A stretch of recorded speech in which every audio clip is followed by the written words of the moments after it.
Эфир Абхазского телевидения продолжается. Вы смотрите информационный выпуск Камши-Кушара. Здравствуйте.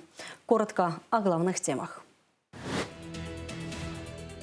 Абхазия готовится к новому туристическому сезону. Сможет ли республика превзойти ожидания гостей и обойти главных конкурентов Черноморского побережья? В Сухуме открылась выставка Владимира Попова «Церковь и государство. Диалог веры и истории».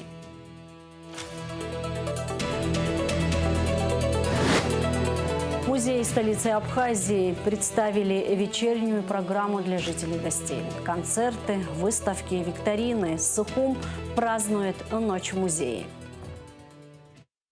Сохранить братские узы с нашими братьями на Северном Кавказе, передать это братство будущим поколениям – очень важная задача.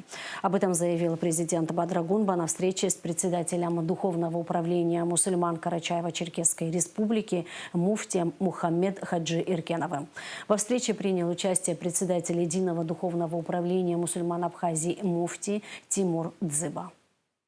Рад, что вы налаживаете связи со своими абхазскими братьями. Говорить о религии, не говорить о общности народов наших, конечно, нельзя.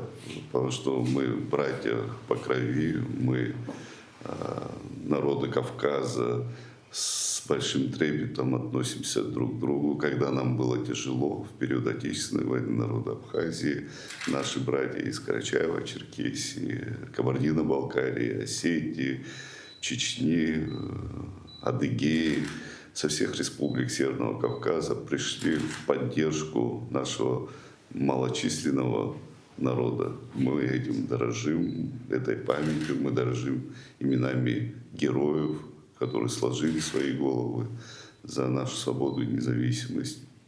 И, конечно же, поколениями будем помнить этих ребят. Поэтому для нас очень важно создание условий, чтобы наши народы взаимодействовали, в том числе и в рамках религиозного общения. Уважаемый Бадрат Зурабович, спасибо, что приняли, что нашли время. Спасибо за гостеприимство. Абхазия, она братская республика, и народ, братский народ, особенно для Карачаева-Черкесии, потому что абхазы, абазины — это единый народ. К тому же глава Карачаева-Черкесии, он вас очень уважает, передал самые теплые пожелания. И от Рашида Барсфевича я тоже хотел бы еще раз поблагодарить вас. У нас двухстороннее сотрудничество с муфтием Абхазии. Мы, значит, уже начали совместные проекты. Конечно, я не смог прийти с пустыми руками, и в рамках нашего сотрудничества у нас при Духовном управлении Карачаево-Черкесии есть официальный фонд. И мы через этот фонд хотим оказать небольшую помощь, поддержку и единовременное строительство новой мечети, которую они начали. И также будем укреплять союз между Духовным управлением Карачаева-Черкесии и Духовным управлением Республики Абхазия в лице Тимура Хаджи. Бадрагунба проинспектировал ход ремонтно-реставрационных работ в доме-музея Дмитрия Гуля. Глава государства лично ознакомился с текущим этапом реконструкции, обсудил со специалистами сроки завершения объекта. Ремонтные работы в историческом здании начались в середине января. Как отмечают строители, процесс требует предельной аккуратности и занимает больше времени, чем обычный ремонт, так как главная задача – провести реставрацию, сохранив исторический облик дома, где жил и работал патриарх абхазской литературы. На сегодняшний день на объекте полностью завершен демонтаж старых конструкций и очистка стен. Сейчас строители проводят штукатурные работы. В ближайшие дни начнется укладка новых полов. Все внутренние деревянные, оконные, дверные блоки реставрируются. Часть из них уже практически готова к установке. Согласно договору, часть работ планируется полностью завершить к концу текущего года. Олег Барциц отбыл с рабочим визитом в Москву. У министра иностранных дел Абхазии запланированы встречи с представителями органов государственной власти России, сообщает пресс-служба МИД республики. В Москве состоялась встреча замминистра иностранных дел Одиссея Бигвава с послом Республики Никарагуа в Российской Федерации в Республике Абхазия по совместительству Альбой Асусеной Торрес Мехия. Стороны обозначили заинтересованность в дальнейшем укреплении дружественных отношений, а также в развитии практических направлений двустороннего сотрудничества. Выявлены новые фигуранты уголовного дела по факту похищения граждан Турции и вымогательстве, сообщает Генпрокуратура. 16 мая оперативники задержали Шади Ажиба, подозреваемого в соучастии. 17 мая под стражу были взяты Аслан Ардзенба и Тайфун Токуглу.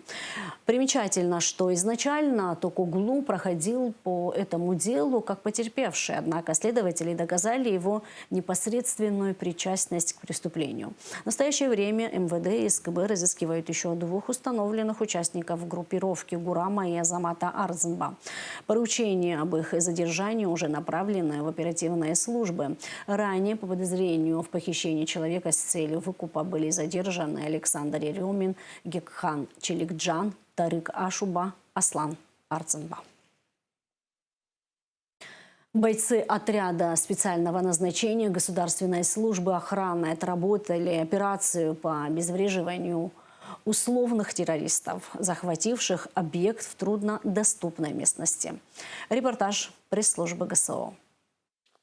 Густой лес, затерянное среди деревьев здание и напряженная тишина. Так выглядела обстановка на месте проведения масштабных учений спецподразделения Государственной службы охраны.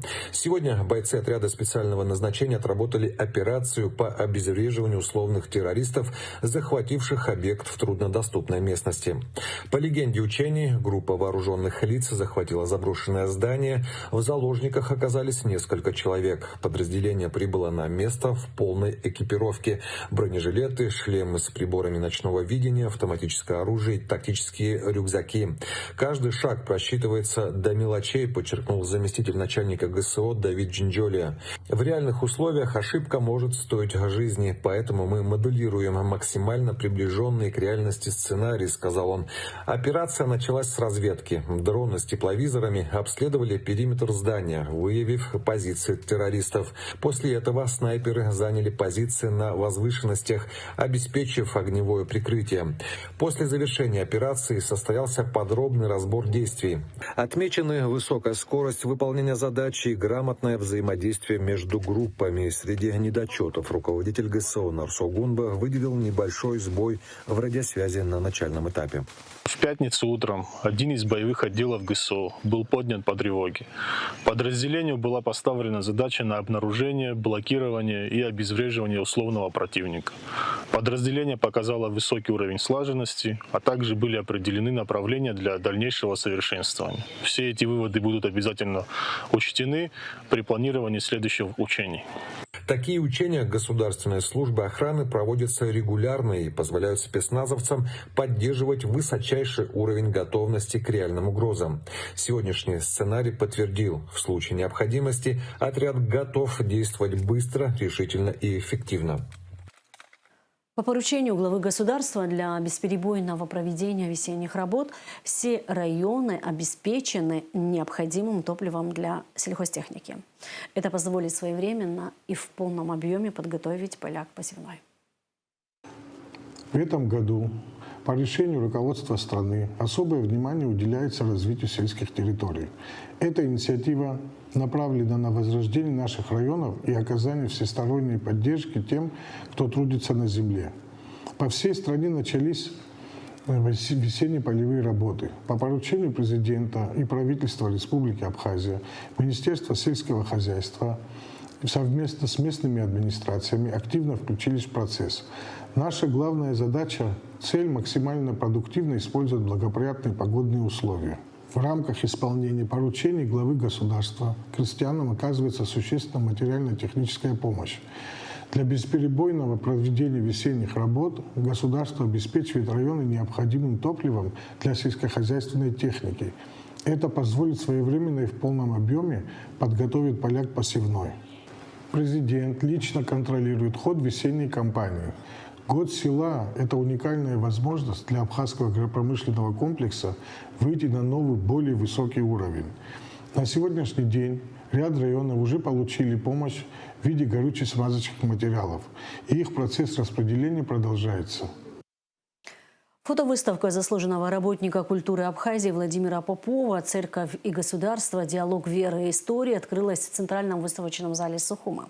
В торжественной церемонии открытия выставки приняли участие президент Бадра Гунба, вице-президент Беслан Бигвава, посол России в Абхазии Михаил Шургалин, а также известные общественные деятели и представители духовенства. Репортаж Аэлиты Арутюнян. Каждая фотография – маленькая частичка истории, навсегда запечатленная и показывающая будущим поколениям минувшее время. Среди посетителей и руководства страны – президент Бадра Гунба, вице-президент Беслан Бигвава. Это Кадорское ущелье. Да, это мой родственник Руслан Басари. Мы с ним неожиданно встретились. Нас Зрители с интересом вглядываются в работы фотографа, находя для себя что-то близкое сердцу. Ведь религия – это то, что объединяет, несет веру и большую духовную силу. И когда я пришла на выставку, я окунулась в те годы, когда происходило, во всяком случае, возрождение государства как независимого государства. Я увидела очень редкие фотографии, где увидела тех государственных деятелей, которые старались и которые смогли определить тот путь, по которому сегодня развивается Абхазия. Поэтому это история, это наша история, это уникальные фотографии, которые должны смотреть все поколения нашей молодежи. За каждой фотографией целая история, и она видна. Я не знаю, но видно по лицам, по характерам, по всему. То есть это настолько потрясающие фотографии, такие работы, что я воодушевлена, что это все есть. Владимир Попов, фотограф, заслуженный работник культуры Абхазии, отметил, что настало время показать молодежи жизнь и деятельность наших священнослужителей. Люди, они не позировали, они служили, работали, и я работал. Я захватывал то, в каком виде они были, находились. То есть они все мне близки, все родны. И выделять не хочется мне. Потому что это история. В этом я живу в пространстве. Я с ними дружу, да. Я поклоняюсь им, да. Они личности для меня. Они участвовали в тех событиях, которые сопровождали каждого из нас. В тяжести все они делили со всеми нами. Фотографии отражают события из современной истории православной Абхазии. Среди них важные политические и социальные события. Визит Владимира Путина в Абхазию, освобождение Кадорского ущелья, встреча главы Абхазской церкви отца Виссариона Аплия с патриархом Алексеем II и Сергеем Лавровым, освящение новых куполов Новоафонского монастыря. Общий временной период выставки – примерно 25 лет. Наш батюшка Виссарион, он участвовал во всех переговорах, во всех встречах, везде. Он во всем помогал всем президентам. Он миротворец для всех нас. Он, бывало, объединял необъединимое, необъединяемое. Я сейчас, как недавно говорил, он и психолог, он и миротворец. Такие работы можно назвать своеобразной летописью духовной и политической жизни. Каждая из фотографий имеет общий духовный смысл, но в то же время она индивидуальна, имеет неповторимый окрас и настроение. Мероприятие посетили множество зрителей. Такая увлеченность выставкой показывает, насколько людям интересно узнать для себя что-то новое из жизни духовной Абхазии. Честно говоря, очень рад тому, что здесь полностью все изображено, все, что мы делали. Это во время войны, после войны. Все это было очень сложно, но, слава Богу, мы что-то сделали для того, что надо еще многое сделать, чтобы наш народ был в единстве, чтобы мы были все вместе и думали только о жизни вечной. Вот задача церкви, смысл нашей жизни – это жизнь вечная, уготованная нам всем. А для этого нужно соблюдать какие-то определенные правила, по которым мы должны все идти. Благочестие, чистота, просвещать, освещать всякого человека.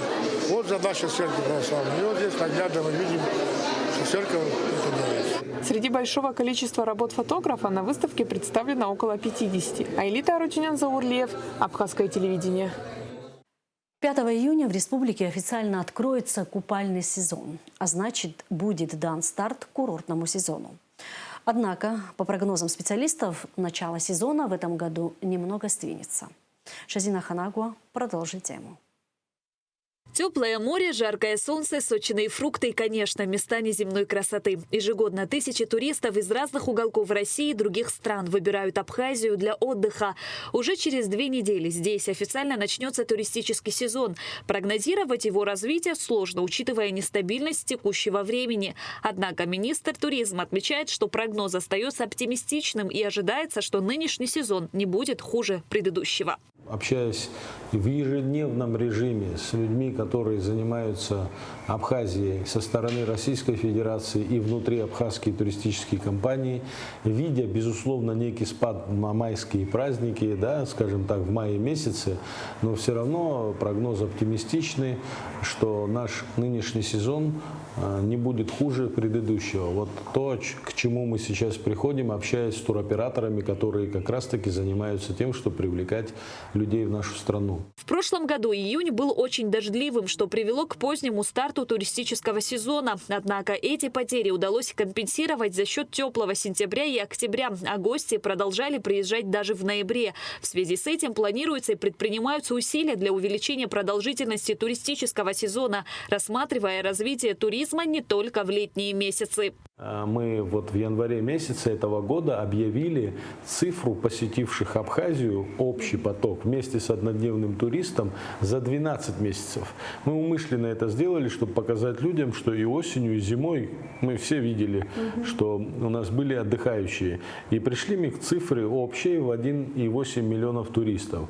Это, скажем так, в условиях современного мира не такая уж и плохая цифра. Астамур Логуа подчеркнул, что в республике растет номерной фонд. Люди верят, что туризм – настоящее и будущее страны и связывают свои бизнес-идеи и инициативы с этим направлением. Безусловно, при росте номерного фонда должен наблюдаться аналогичный рост туристического потока. Однако туристический поток не всегда соответствует увеличению номерного фонда. Я в бытность, скажем так, свою депутатом парламента хорошо помню, когда пришли крупные инвесторы в Абхазию и купили большое количество старых пансионатов и отелей, на тот момент не действующих.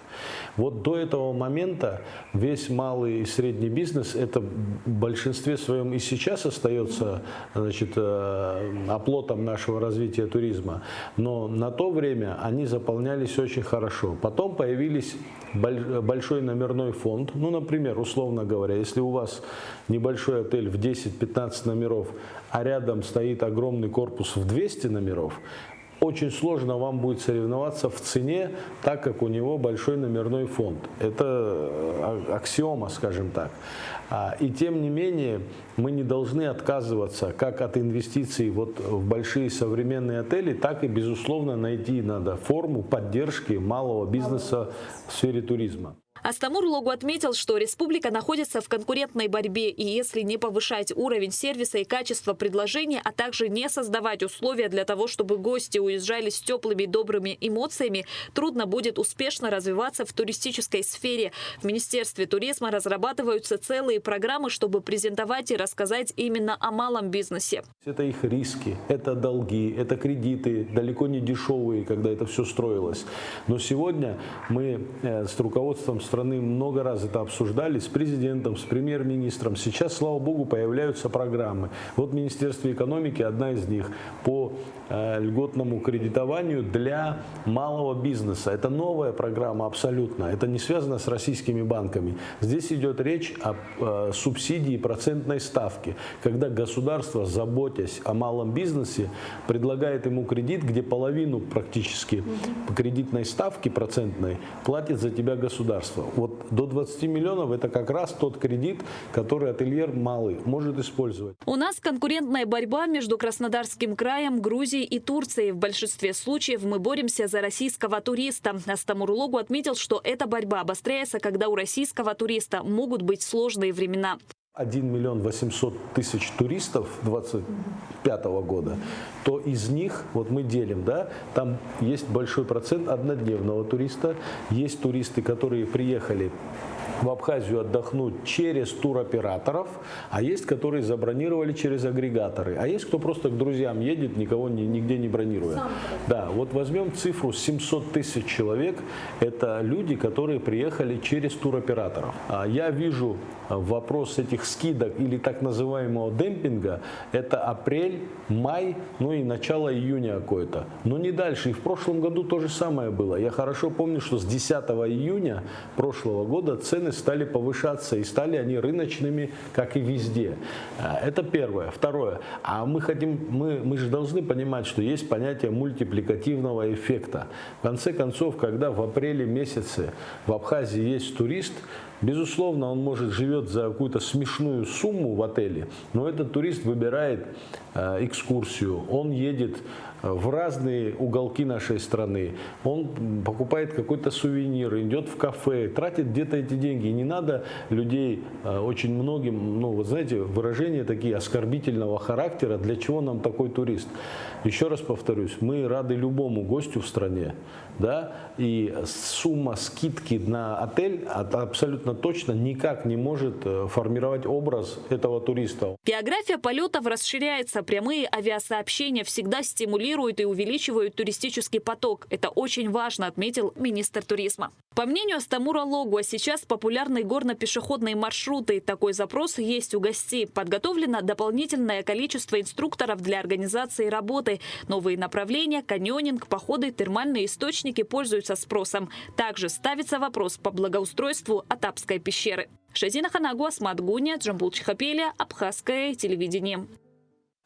Сегодня в Абхазии проходит ежегодная акция «Ночь в музее». В ее рамках жители и гости республики могут посетить разнообразные культурные события и выставки. В проекте принимают участие несколько музеев Сухума. В Государственном музее боевой славы имени Ардзинба дневная программа стартовала в 14:00 с концертом. В 15 часов здесь прошла викторина, а в 17 открылась фотовыставка, посвященная памяти бойцов из Абхазии, погибших в ходе специальной военной операции. В это же время в Центральном выставочном зале открылась выставка «Натюрморт. Живая натура». Также был открыт для посещения музей денег Банка Абхазии. Абхазский государственный музей открыл свои двери для жителей и гостей Сухума с 6 вечера до полуночи. Гости могут посетить выставки птицы водного и околоводного пространства, Агапща и сакральная Абхазия, вера, традиция, синкретизм. Кроме того, будет проведена викторина, победители которой получат призы от партнеров мероприятия. Стерилизация собак – это важный шаг к гуманному решению проблемы безнадзорных животных. Администрацией города Сухум при поддержке фонда «Добрый город» была организована вторая акция по бесплатной стерилизации четвероногих друзей. О том, какая работа ведется в этом направлении, в материале Ирины Богатели. Мы в ответе за тех, кого приручили. Это простая, но важная истина, к сожалению, до сих пор не осознана многими в обществе. Безответственное отношение владельцев к своим питомцам остается одной из главных причин появления безнадзорных животных на улицах нашей республики. Чтобы справиться с этой серьезной проблемой, в приюте села Дзукта прошла акция бесплатной стерилизации собак. В основном животных привозили из нового района города Сухум. И именно здесь наблюдается их особенно высокая численность. Мы не первый раз подбираем, к сожалению, на мусорках подобрали. Одного щенка мы подобрали выброшенного в районе Магнита, то есть люди стараются выбросить на рынок животных. А сердце просто не дает пройти мимо. Вот мы несколько раз подбирали, раздавали, пристраивали. То есть у нас много находится на работе у мужа животных. Люди должны быть добрее. Потому что, когда ты берешь, ты отвечаешь за эту жизнь. После процедуры на собак надели красные ошейники с бирками, которые указывают на то, что они стерилизованы и безопасны. Через несколько дней восстановления они будут возвращены в свои привычные места обитания. К сожалению, очень часто обращаются, так как жители не устраивает массовое скопление безнадзорных животных.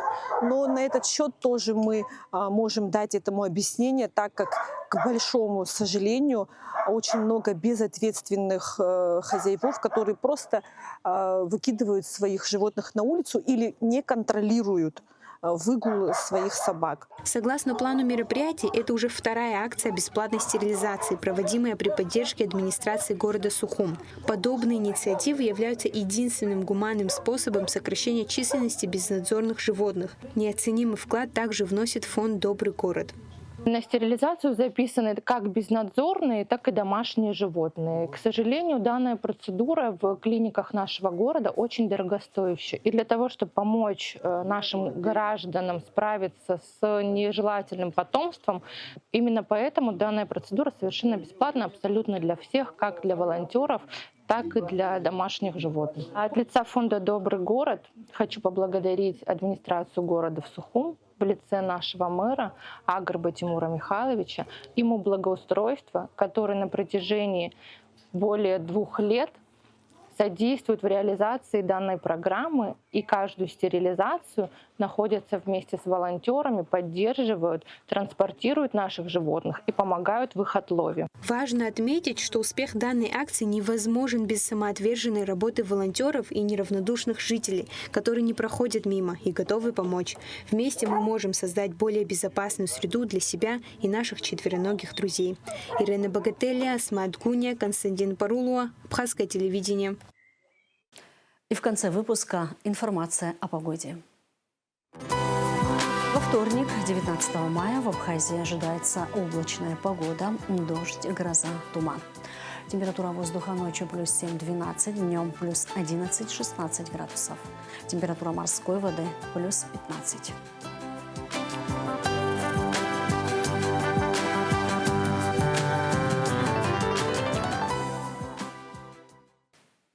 На этом наш выпуск завершен. Всего вам доброго. До встречи в эфире.